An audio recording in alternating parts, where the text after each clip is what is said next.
Okay, so this morning we have the story of Isis and Osiris. Ooh.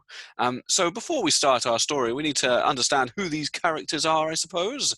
Um, so there are four main characters today, two in particular, who this story is named after, or at least I've given it the name of these two, and they are one set of twins, Osiris and Isis, two good gods. Uh, yeah. Um, we have Osiris, who is the first pharaoh. He is good and kind and believes in order and prosperity. He cares about the humans, especially the humans of Egypt. But his love goes further than that. We then have his twin sister Isis, who is a wonderful goddess, the first queen of Egypt, you could say.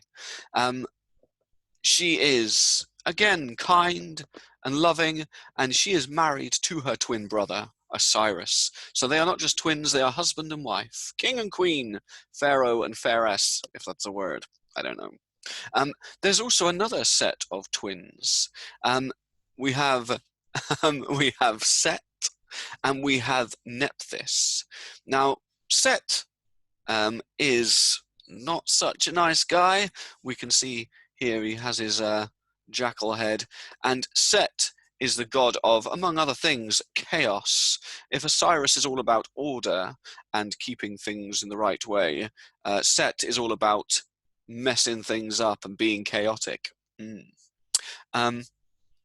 Someone's asking, F-17 Nighthawk, nice name, is asking, why do they have the cross in their hands? They've got the Ankh. It's the Ankh symbol, which is a symbol of power and rulership in Egypt. It's got nothing to do with the Christian cross. This is way older than that. But yes, I can see why. It is basically a cross with a loop at the top. It's called the Ankh. Good question.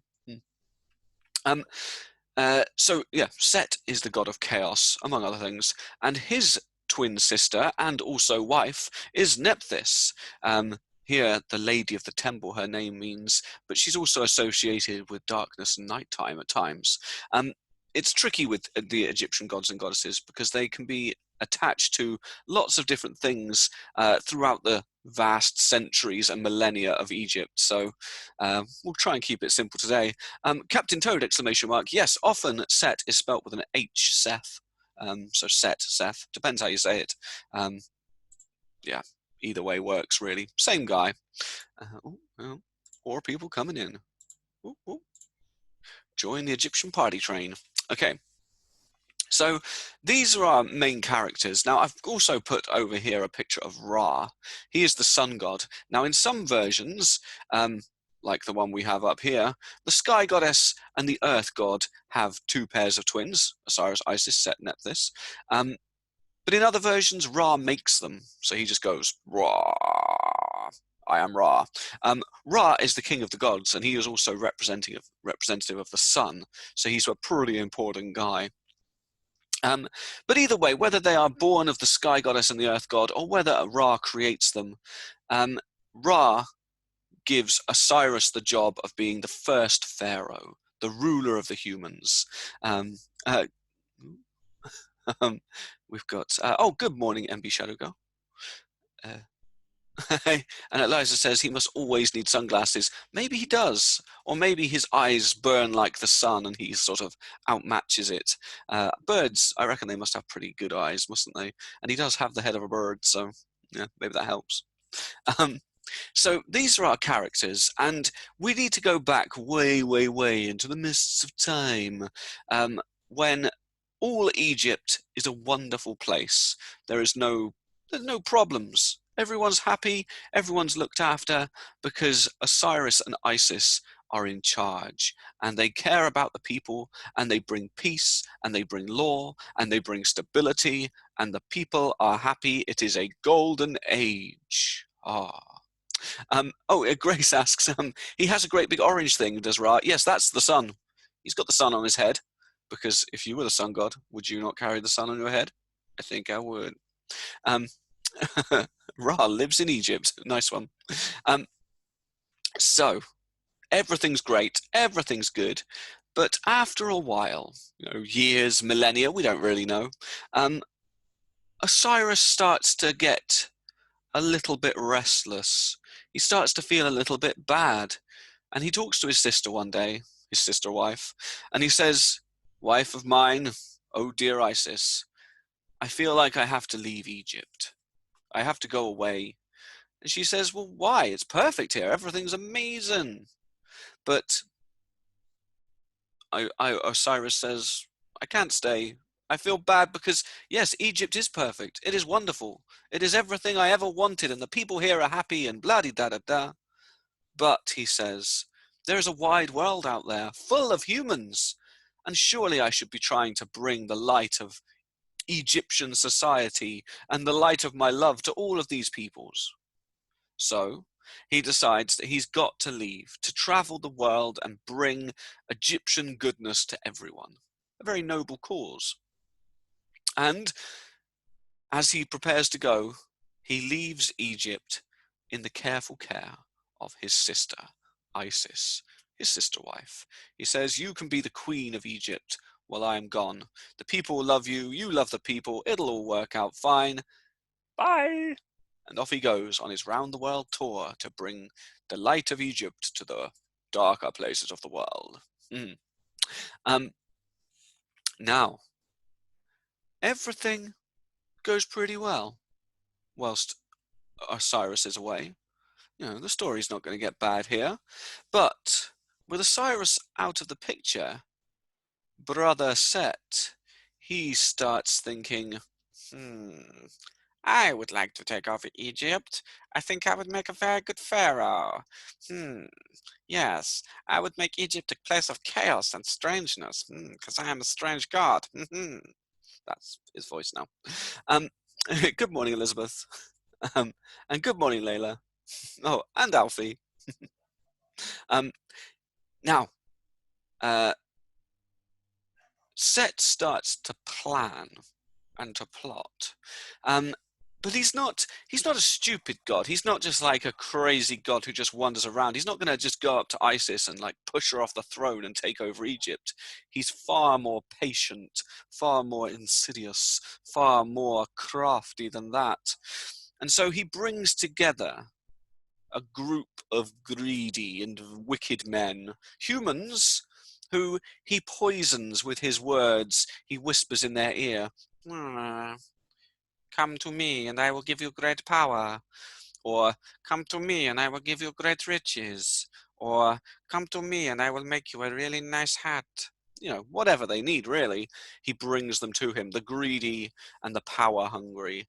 And he sets up this little cult, this little secret group of villains, right under the nose of Isis, who doesn't notice. And the reason Isis doesn't notice is because she thinks that Set is a really good guy. She has no idea that Set wants to take over the throne, because Set, whenever he sees her, he's lovely, and he's very polite and charming, and he does everything he can to help her at all times. Can I carry your bags for you? Can I help you plant that tree? He's all like sneaky and creepy, and she never suspects a thing. I mean, after all, of course, Set is her brother. Yeah, and we've got a tight family here. There's no reason she should suspect him, really. But all the time, in the shadows, he's bringing together his cabal of evil. Now, Osiris is gone for a long time, and he's doing some good stuff. I don't know exactly what he's doing. I like to think that he's teaching people stuff, maybe helping other civilizations build pointy buildings. I don't know. But whilst he's away, everything seems to be going all right. But in the shadows, Set is building his power. And he's not just building his power, he's creating a beautiful box. A box that has been designed in every way to be really quite dazzling and perfect. Now, here's a very old, a modern version of an old representation of this box. It is a box which is decorated with all kinds of gems and jewels and golden decoration on the outside. It is a box which is completely airtight. He's made it, or with his vicious, wicked men, they have made it to be absolutely airtight if you close it. So if you close that lid, not a wisp of air is getting in or out. Really, really clever. Also, he has made it to be a very exact size, a perfect fit for one thing and one thing only. It would also, Grace, be perfect for storing cake. This is true. An airtight box with lots of decoration would be perfect for cakes. But Seth is evil. He is not thinking of cake. I mean, he might be thinking of cake. He's probably thinking of cake, but he's also thinking of evil. Evil and cake. Lovely. Maybe I could make an evil cake. Now, he makes this box, he gets it all perfect, and he hides it away. It's the kind of box that anyone who saw it would want. They just want that box. Yeah. Maybe to store cake, maybe not. I don't know. You're right, Grace. The cake would not go off for ages. So he keeps up his pretense, his little act of being all nice and kind, being nice to Isis, and being even kind to the people of Egypt when it takes him. No one suspects a thing. And one day, a long time after leaving, Osiris comes back from his round the world tour, and Set is one of the first to meet him. He runs down the steps of the palace and he says, hello, brother. Wonderful to see you. How wonderful. I'm so happy you're back. I don't want to take over the throne at all. No, I don't. Osiris gives him a great big cuddle. They're brothers. They're all happy. And Set says, I have planned a great big party for your return. It's going to be great. There's going to be music and cake. So, the great big party is held. Now, this party isn't just like Set and Nephthys and Osiris and Isis. There's loads of people there, All the people of Egypt are invited. We can imagine these huge throne room with loads of rooms going off the side, people all over the place, tables full of food, huge, great big jars of wine all over the place. It's a proper good party. F-17 Nighthawk asks, did they have cake in Egyptian times? Probably not. At least not cake that we thought. Maybe evil cake. Yes. Taryn says evil cake. Maybe. In our imaginations, they had cake. I mean, these are gods and goddesses. If there's one thing gods and goddesses could probably achieve, it is cake. You'd have thought. Probably pretty good cake as well. So, the party is in full swing, and out in the main sort of throne room of the party of the palace there, Set unveils his great box, this perfect, dazzling, blinging box of greatness. And he quietens everyone down and he shouts out, right, I have a competition. I have a prize. This box is the prize. Anyone who can fit in the box perfectly can keep the box. Come on, roll up, come and have a go. You might be the right size to fit this box. Now, the people of Egypt, some gods, some goddesses, but mainly just normal humans, they line up and they take turns to fit inside the box. And to be honest, most people are too small. Some people are too tall and they kind of can't quite get in there. Most people are too small. They rattle around inside the box, and this goes on all evening. People lining up, going in the box, failing to fit it, going away disappointed, Set there just sort of chuckling his way through. I probably eating evil cake too. Abby, yeah, evil cake is cake with no icing. Yeah, you're right. Finger Snail asks, why have the people in the pic not got any arms? This is a representation of, an old representation or a modern version of an old representation. So yes, Egyptian art, they're not based on realism. Yes, often it's more about more about the symbolism than the actual realistic nature of the pictures. That's why everything's pretty much 2D as well. Kyle disagrees and says that evil cake is actually Victoria Sponge. I quite like Victoria Sponge. I imagine Set was a Victoria Sponge kind of guy too, if he'd invented it. So, the night goes on. No one fits in the box. It's all cool. Yeah, Set's like, doesn't seem too bothered that no one's won the box. He's quite happy. And as the night is getting old, and when Isis, importantly, is in a different part of the party, Set goes up to Osiris and says, "Osiris, you haven't tried my pretty box. Well, maybe you'll fit in the box. Get in the box. See if you fit. You might win the box." Now Osiris is like, "No, this is ridiculous. Why would I want to? I'm a god. I don't need your pretty box Set. All right. I've got loads of stuff to be going on with. I don't need a box." But the people around him, they start to sort of chant, "Osiris, Osiris, Osiris." They start to encourage him, coax him on. Now, of course, Osiris doesn't know this, but all the people around him are the evil secret cabal of Set. These are the wicked and greedy men who have been gathered together in secret, and they are putting on this big show. "Go on, Osiris, you can do it. Yeah, you the man, Osiris, you the man." And so, amongst a great crowd of people, Osiris finally gives in. "Okay, I'll play your little game. I'll get in the box." Into the box he goes, and the crowd thickens around him. Now, it's probably no surprise to any of you that Osiris fits in perfectly, so perfectly that he cannot move. He is perfectly held tight, and it is that moment when the crowd thickens around that Set throws down the lid and nails it into place, totally airtight. Osiris, he is so tightly in this box that he cannot even pull in a breath to shout for help, and Set and his wicked men, they drag the box away. Now, Isis doesn't notice any of this. In fact, it's not until the next morning, once the party is over, whilst all there is left is, overturned wine bottles and crumbs of cake, that Isis starts to ask where her brother has gone. Has anyone seen him? Has anyone seen him? No one's seen him. Set especially hasn't seen him. No, I don't know where he is. Maybe he's gone back to America to spread the good news of Egypt. I don't know. Don't ask. Why would I know? I'm just eating cake. Now, Isis starts to get panicky. She starts running around the palace, shouting for him, calling for him. She starts running around, the entire city. She can't find him anywhere. The days go by, and she gets sadder and sadder because he's completely disappeared, and no one at all seems to know where he's gone.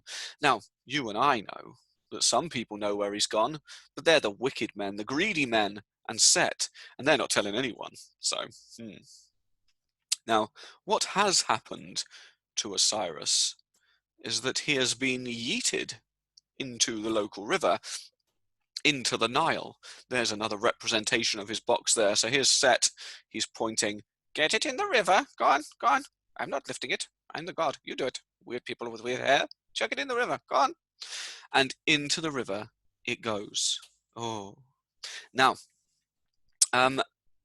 it drifts down the river and out into the sea, out into the Mediterranean.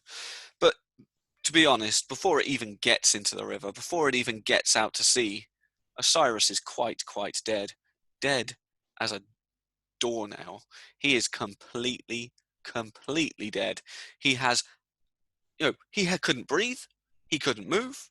He's completely run out of oxygen, and he is dead. Duh. Poor old Osiris. Now, his coffin, for that is what this thing is, of course. It's not really a box. It's a coffin all along. It floats out into the sea. And as it's doing that, Isis is running around trying frantically to find her husband, brother. But of course she cannot find him, and no one knows where he's gone. Now, she's panicking. She starts going from house to house, building to building, temple to temple, asking anyone in Egypt whether they know what has happened to Osiris. And after a week or so, maybe, she comes across a group of children, just random kids, you know how they are. They're just playing down by the river. I don't know what they're playing. Probably, I don't know. Maybe they're playing hopscotch. I don't know. Boats. Good idea. Or with a ball. That would make more sense. Yeah. So they're playing hopscotch in a boat with some balls. It's a fun game. And these kids, they're playing around, and she comes up to them, and she's, the queen of Egypt and a goddess, and she's obviously really upset. So they stop to talk to her, and she says, "Oh, please tell me, have you seen my brother? Have you seen anything strange recently?" And they say, "No, we haven't seen your brother, missus, but we did see some dude with the head of a dog and some other dudes with weird hairstyles, and they was down by the river the other night, and they did yeet a box into it. The box went right into the river, it did, and went away out to sea." I don't know why they speak like that. They're Egyptian, but nah, whatever. So, finger snail snares, they may be playing Kick the Coffin. Maybe they are, but I don't think so. So, now Isis has at least some kind of clue. She thinks, right, Set was throwing a coffin into the water. That must means that I need to find the coffin. Aha. So she heads off down the River Nile out to sea. Now, the coffin's a long way ahead of her. It's made its journey already. She's playing catch up now. And she keeps on going, following rumors. Every now and again she'll stop and ask someone, "Have you seen a box about this big? Looks a bit coffiny, nice decoration," that kind of thing. And the people will say either they haven't or they have, and she ends up, after a long period of travel, she ends up coming to the kingdom of Byblos. Now we have here a map to kind of try and explain this. Here's Egypt. This is where she's come from. The River Nile runs about here-ish, somewhere like that. So she's popped out the top of the Nile, and she's headed east. She's travelled the coast looking for our box. She hasn't found it. She's then started to head northeast as the Mediterranean arcs upwards, and she's ended up coming to where on our map would be very near to Tripoli. It's just north of Beirut in Lebanon. This is Beirut today. I don't know if it was there then, but the kingdom of Byblos is pretty much where Tripoli is today. And Byblos is a nice kingdom. It has a king and a queen, and it's a place of civilization, and the people are kind of nice. And to be honest, by the time Isis gets there, she's running out of hope. She hasn't found her brother yet. Husband, brother. Her brosband, as someone said in the chat. And so, out of kind of desperation, she just kind of wanders into the capital of Byblos. Pretty grim. But as she's wandering around Byblos, she starts to hear rumors, or not really a rumor, more of a story, a bit of news maybe. Yeah. She hears the news that the king of this city has recently made himself a rather magical pillar. Everyone's talking about this tamarisk tree. Now, there's a tamarisk tree here. This is what a tamarisk tree looks like today. They're talking about this tamarisk tree, which is quite miraculous. Basically, one day, the area next to the coast was completely empty. The next day, there was a humongous tree growing there. Now, trees don't usually spring up in just one day. That's not normal, in case you were wondering. Oh, that's a good one, Eleanor. Her hubber, yes. Osiris is her hubber. I like it. Yes. And Taryn is saying that Horus is the god with a bird's head, who is the son of Isis and Osiris. Very cool. There you go. Good. No, and that's a good question, Tamara. How can he die if he's a god? Because the gods of Egypt are not quite the same as the gods of Greece or whatever. They're more like the Norse gods, the Viking gods. They can die. They can be killed. It's difficult, though, to keep them down, as we will see, because they are incredibly powerful, incredibly magical. But for all intents and purposes, he is dead now. Yeah, he's a dead god. That's how that goes. Husther. Yes, that's a good one too. Wow, so many combinations of husband and brother that we can have. So, here in the kingdom, she's hearing this bit of news. There was this tree. It's sprung up out of nowhere, and of course, because it's obviously a magical tree, the king has had it chopped down and taken to his palace, where he has set it in the middle of this great big sort of open room, and he's used it as a pillar to help support the roof. Just this great big tree trunk. He's taken off all like the branches and the leaves and stuff, and it's now just this great big wooden pillar. He's carved like beautiful pictures into it and things like that, and there it is, just sort of standing there in the middle of his royal apartments in the kingdom of Byblos. Now, magic tree, that sounds to Isis like something's going on here. She's not entirely sure that this is going to be connected to Osiris, her brother, husband, her husband, her husband, as Taryn says. Instead, she just sort of suspects that it's probably got something to do with it. I mean, it's a coincidence, isn't it? The coffin has sailed at least as far as this. She hasn't found it yet, and now we've got a magic tree. It just seems a bit too coincidental to be a coincidence, if that makes sense. And so she thinks, I need to get into the palace, and I need to take a good look at this new pillar. Maybe it has some connection.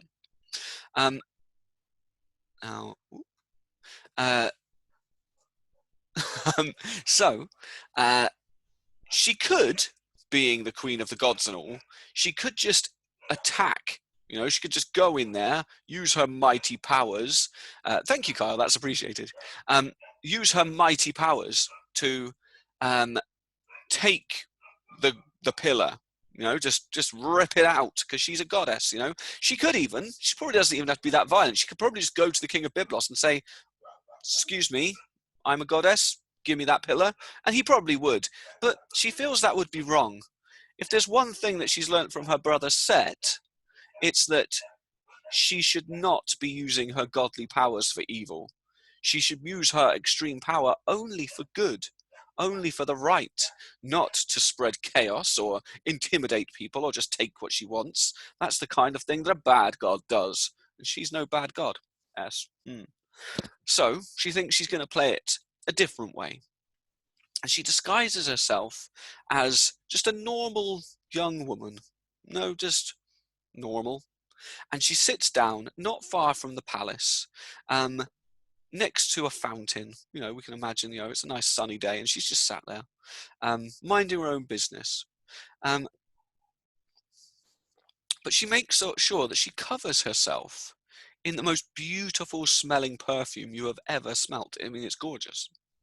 It's the perfume of the gods. I mean, she smells literally divine. That's a good question. Shadow Henchman asks, who's taking care of Egypt now? I'm not sure. Not Set, that's for sure. Maybe Isis has... Maybe she just didn't even think about that. Maybe she just ran off without even thinking. But we can assume that, maybe Horus is there ruling it. But I don't know. It's a good question.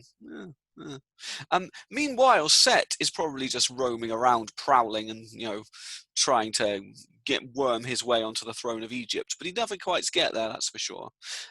Or maybe Ra, Josh. Yeah, maybe Ra has come down from the sun. He's like, I've got this. Oh, you'll go on and find your brother husband. I'll look after kingdom for you. Don't know why I've got this voice, but I do. I'm the sun, I am. Maybe. Who knows? Yeah. I mean, imagine your own bit, I suppose. So, there she is, sat in the sun, smelling delicious, when the maids of the queen, they start filtering past. They're on their way to work.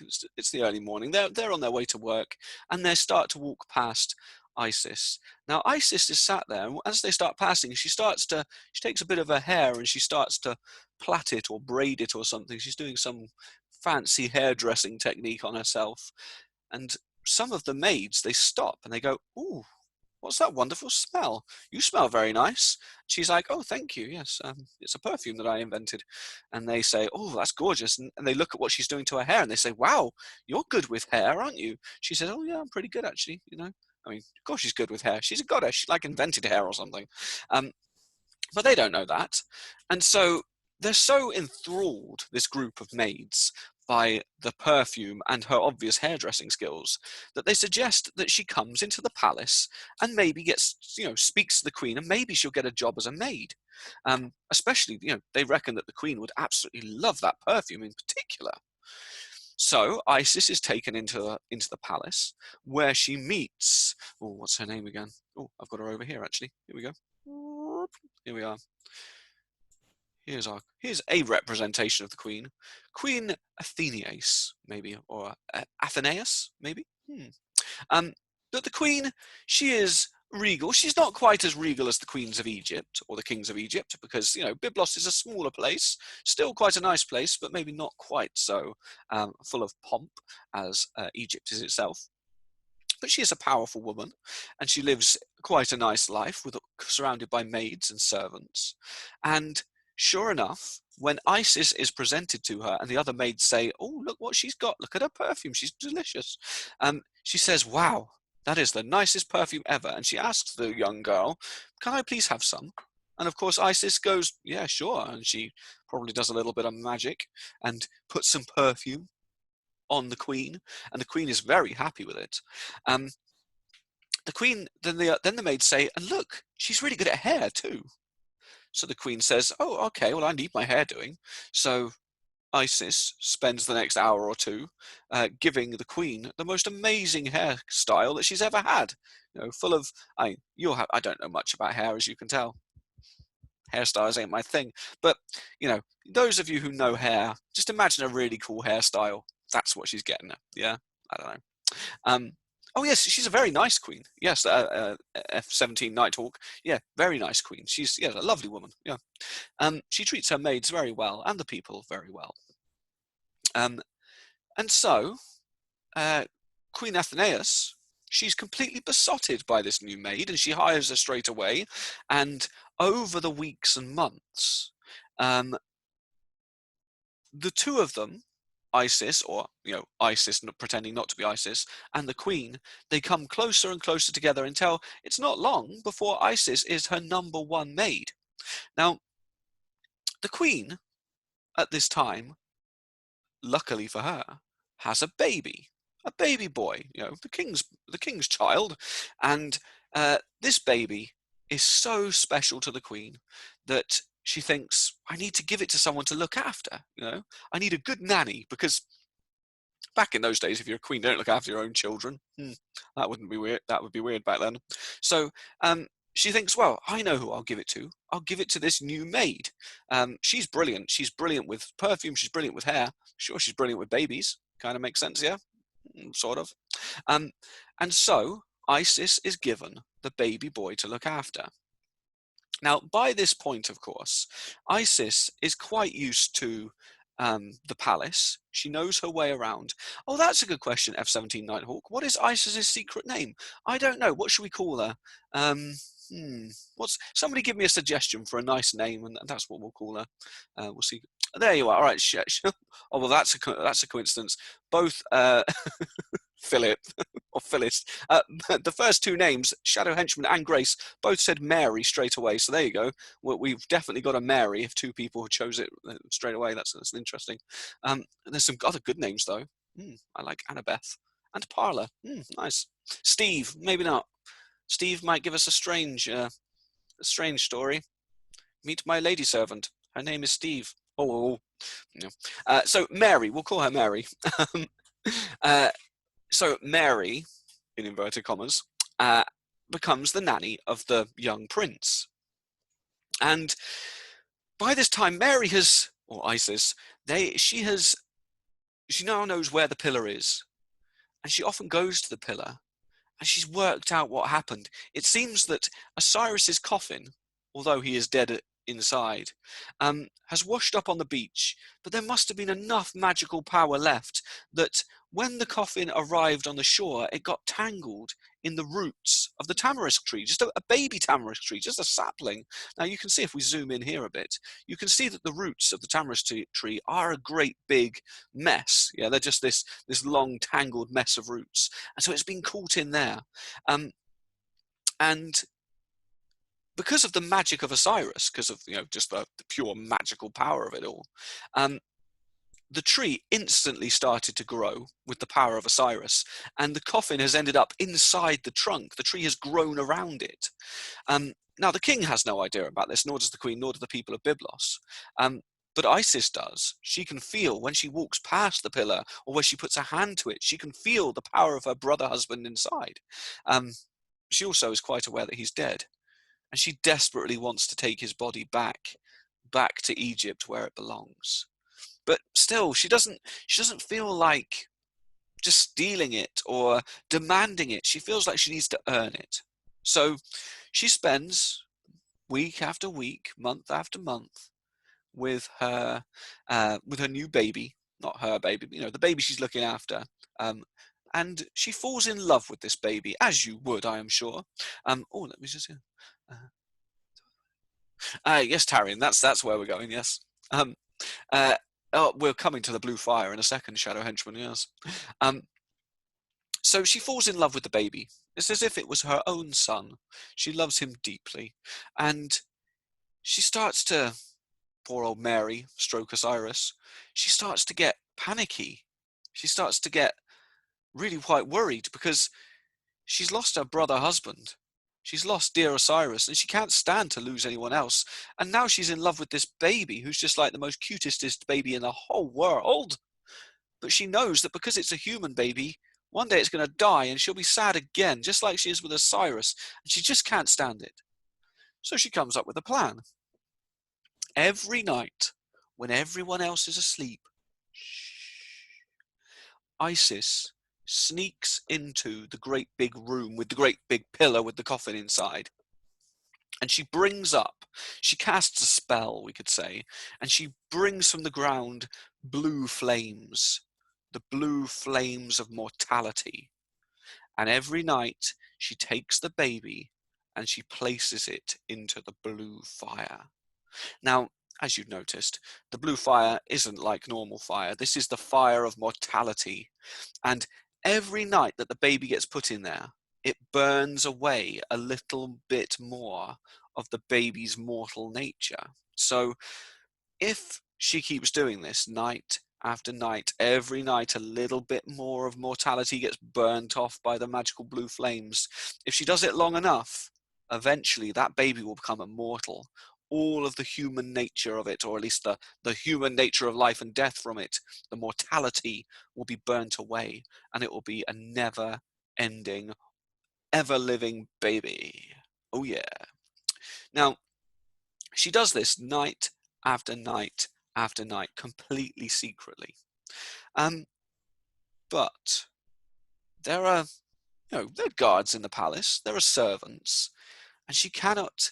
That's a good question, Black Lion. No, it will not stay as a baby. It will grow up to be an adult, but the adult will never die. That's an important point. Yeah, we're not having an eternal baby here. That would be not so good, I suppose. I mean, maybe good for Isis, but no. The idea is that the baby will grow to maturity, but then it will never die. It will live forever. Yeah, good point. To make there. Poor baby. No, the baby doesn't mind. The baby's not getting burnt or anything. It's just the humanity of it, the death of it that's going away. The baby will live forever. She's trying to do a good thing for this child. Yeah. So night after night, the baby's in there, but some servants in the palace, they're jealous of Mary. Who's she coming in here with her fancy perfume and her amazing hairdressing skills? And now she's a good nanny too. Ooh. They start to get annoyed. And a few of them decide that they want to get her in trouble. And how do you get someone in trouble? Well, you follow them around, you sneak about, and you try and catch them doing something they shouldn't be doing, and then you go and tell the queen. That's the plan. And so, one night, Mary is there. She goes to the throne room. She conjures up the blue flames. She puts the baby in the fire. And it's at this point that one of the sneaky maids is watching. And of course, the maid runs straight to the queen's bedchamber. She bangs on the door. Queen, wake up. You never guess what's happening. Mary's burning your child. Stop her now. Now, the queen rushes to the throne room, and or the main room, and she kicks open the door. And there, of course, is a terrible sight. her beloved baby in the middle of a fire, with Mary sort of conjuring the flames around her like some kind of terrible witch. And understandably, although I've said the queen is a nice queen, she loses it completely, because she freaks out. She's like, "No, what are you doing to my baby? You're burning my baby, you horrible baby cooker. You're terrible. Get out of my palace. Give me that baby back." And she rushes to the flames, and she bravely puts her arms into the flames, which she doesn't know isn't going to burn her, and she pulls out the baby and close to him, and Mary just stands there crying. "No! If you just let him stay there for one more night, he would be immortal, and he would never die. But you've taken him out of the flames too early. Oh, now he's going to die like everyone else." And she can't stop crying. She's so sad. And the queen is just confused at this point, because she's like, "What? What's going on? What are these flames? Why am I not burnt? Why is my baby not burnt? What are you doing? Who are you? Ah!" It all must be a very confusing, active kind of time. And then, of course, Mary clicks her fingers, and she becomes Isis in her full glory, beautiful goddess shining within a light. Um, and the queen falls to her knees, and she starts to cry. And Isis can't stop crying because of the poor baby that's one day going to die. Not now, but someday, like all humans. And so Isis then talks to the queen and explains what she's been doing, and says that she's sorry for shocking the queen, but she was just trying to do the best for the baby. And of course the queen completely understands, because, well, she loved Mary really, and she definitely loves Isis, because Isis is the goddess. And together they decide that after Isis has told her story, that they will go to the king and they will ask for the tree trunk to be cut open, so that Isis can return home with her husband, Osiris. Now, Grace, that's a good question. Can she not just put the baby back in the fire? Apparently not. Apparently, this is a very precise kind of thing, and you only get one chance at it.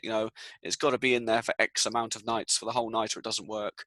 Oh, that's good, BD9 Bumblebee. That's good.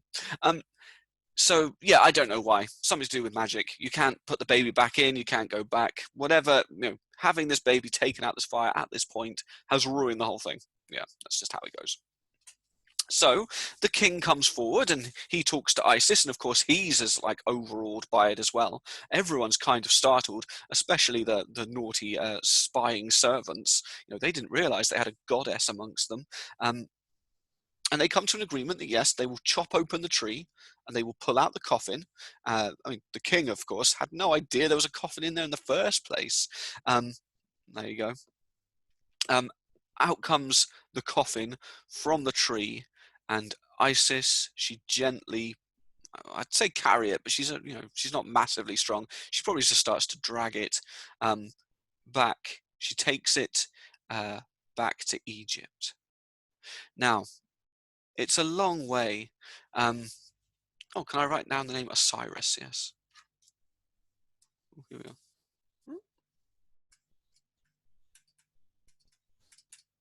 go. Now, Osiris is a heavy guy. And yeah, Grace, maybe she magically lifts it like that. Sorry, Eliza. And she brings, we'll say she takes the coffin on its way back to Egypt. Now, she's very worried that Set has got spies around, and that Set is going to be, seeing this, and he's going to come and snatch the coffin away. So she doesn't just take the most direct route back to Egypt. She decides to go the long way round, but the more secret way round. And she goes through the swamps of Buto. Ooh. Now, Buto is a goddess. Sometimes Buto is shown as a woman with a snake on her head. Sometimes she is shown as a snake with a crown on her head. Yeah, she's a snaky kind of gal. In fact, she's represented by the cobra. Now, Buto, her job as a goddess is the protector of kings. She's like a guardian goddess, amongst other things. She's also represents the heat of the noonday sun and things like that. But in this particular case, the reason why she's important is because she is the protector of kings. And of course, Osiris, the first pharaoh, is about as kingy as you can get. It does sound, the swamps of Buto does sound dangerous, but it's not so dangerous. At least it shouldn't be, because Isis figures that, you know, she's going to have to rest. She can't go all the way back to Egypt in one day, so she'll take the coffin to the swamp of Buto. There, the magical properties of the place will protect the king in the coffin, and she can have a bit of a rest, have a bit of a sleep. Because these gods, you know, they act a lot like humans. They need rest. They can't just, they're not just like Duracell bunnies. They've got to have a break every now and again. So she takes the coffin to the swamp, and she kind of dumps it down in the middle of the swamp, and then she curls up and goes to sleep next to it. Now, it's at this point that we find out that the swamp of Buto is not as safe as we would like, because sure enough, Set has been spying, and Set has been stalking Isis this whole time. And he is furious that she's got the coffin back. He is terrified that somehow she's going to get that coffin open when they get back to Egypt and bring Osiris back to life. So, whilst Isis is sleeping, he opens up the coffin, he takes out the body of Osiris, and he rips it into 14 pieces, which he then scatters across the earth. You can see here he's throwing a lot of them in the ocean. There's an arm and a leg and a head. He's chucking them all, another bit of arm here, I think. He's chucking them all into the water to be dispersed. And of course, now she will never be able to bring her brother, my brother, back to life. And it will be no time at all until I am Pharaoh of all Egypt. Don't trust him. Don't like him. So poor Osiris, he has now been ripped to 14 pieces. And those 14 pieces are gone. Oh. Oh, well, I'm glad I brought it back for you, F-17 Nighthawk.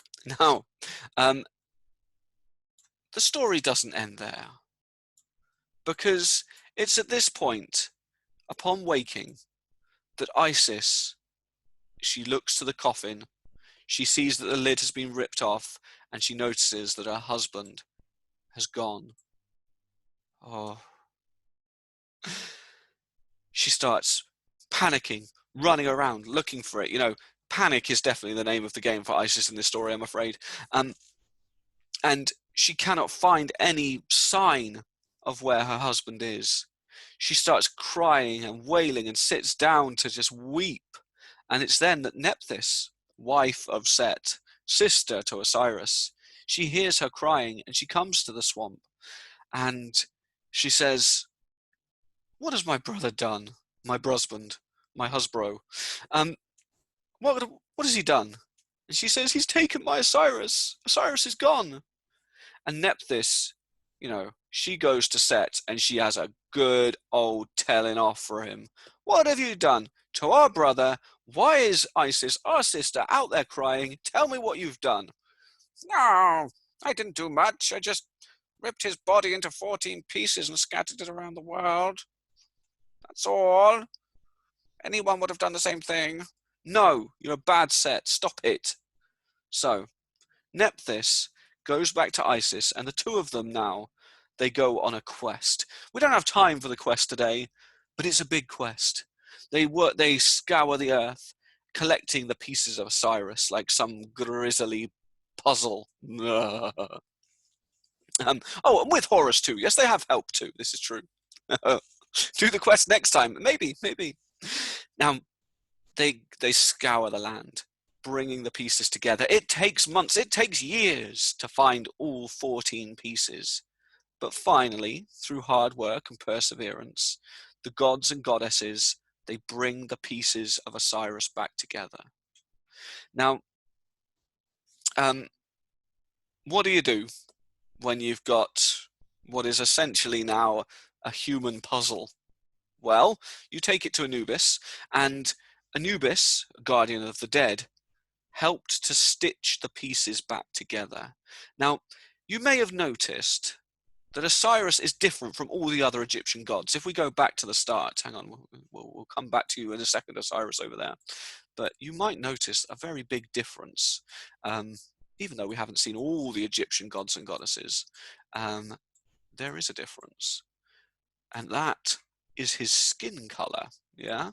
So usually gods and goddesses have either pale skin or dark skin like this. They don't have green skin. Yeah. Kind of greeny blue. Yeah. Yeah. Now, I didn't mention it at the start because I didn't want to give the game away, but he's green because he's a zombie. Yeah. He's a zombie god. He died. He was stitched back together like a Frankenstein. And now he is a zombie. So poor old Osiris, he is kind of alive. Yeah, they breathe enough magic back into him to bring him to life, but he's not alive enough. He's not, he's not back to like full human god status. And it doesn't mean the same as in the Ramayana. That's a good call out there, Grace. Of course, in the Ramayana, Rama is always shown as blue to show that he is a god. Yeah, but not because he's a zombie. That's just his magic power shining through. Osiris is green to represent the fact that he is dead. He is not alive, but he's not dead too. He is a zombie, for want of a better word. Zomrisis, yeah, that's a good name for him. Yeah, I like it. So Osiris is alive, sort of, but he can never go back to Egypt. He cannot go back to the world of the living with, like, the human people, because if he went back to the real world, his magic would fail and he would just, be dead again. So he's got to stay in the underworld where the dead people are. But he is made king of the underworld. So, he's got a good job to do, I guess. A bit like Hades or something in Greek religion.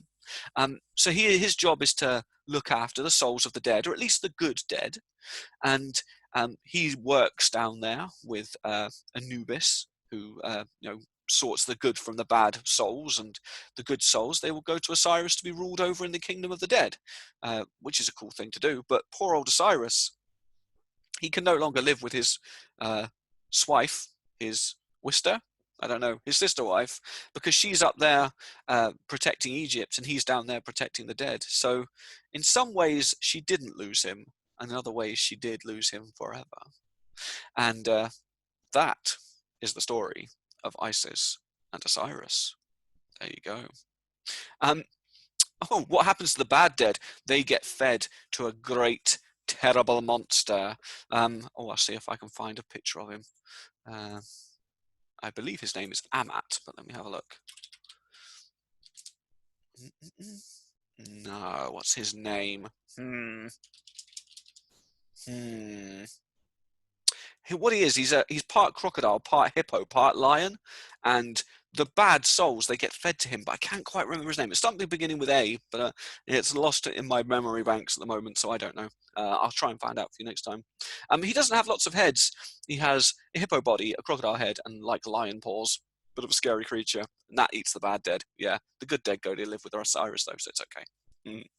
All right, thank you very much, everyone. I'll see you next week. On Monday, we'll have some more kings. On Tuesday, we are going to India for then we'll be looking at some more ancient history, and we'll come back with another myth next Friday. So I hope to see you then. Thank you very much, everyone. Have a good day. Have a good weekend. Bye.